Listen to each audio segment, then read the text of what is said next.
நமஸ்காரம். 1000 நாமங்கள் 1000 கதைகள் 461 சுஹ்ருதே நமக. துர்வாசர் சாபத்தால் ராஜ்யம், செல்வம், வலிமை அனைத்தையும் இழந்த தேவர்கள் திருப்பார்கடலில் பள்ளி கொண்ட திருமாலை அடிபணித்து துதித்தார்கள் என்று நாம் ஏற்கனவே பார்த்தோம். அவர்களுக்கு திருமால் தரிசனம் தந்தார்.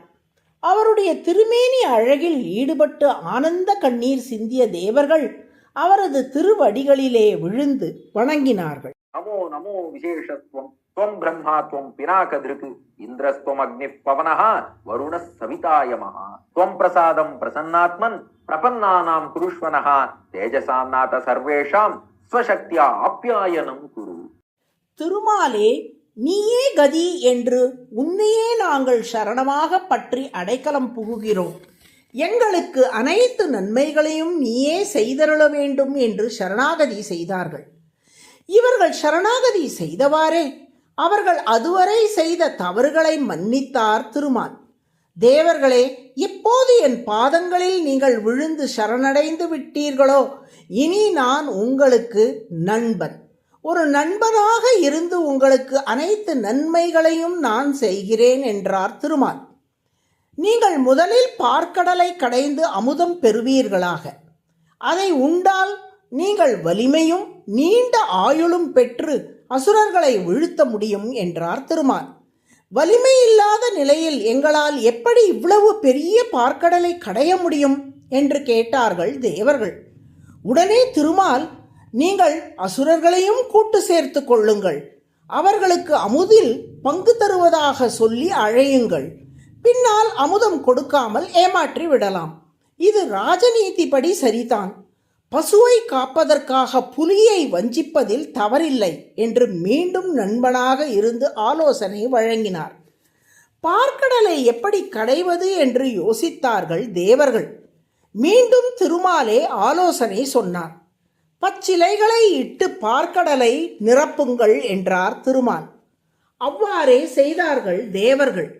மத்துக்கும் கயிறுக்கும் எங்கே போவது என்று சிந்தித்தார்கள் தேவர்கள்.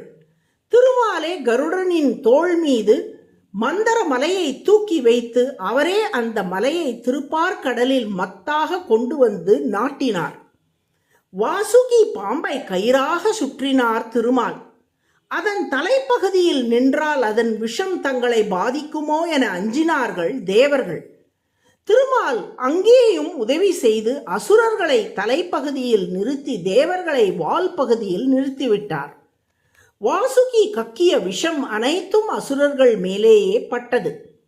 தேவர்களும் அசுரர்களும் கடையத் தொடங்கிய போது மலை கடலுக்குள் அழுந்தியது. அப்போதும் திருமாலின் உதவியையே நாடினார்கள் தேவர்கள். ஆமை வடிவில் கூர்மாவதாரம் எடுத்து அந்த மலையை முதுகில் தாங்கி அருளினார் திருமால்.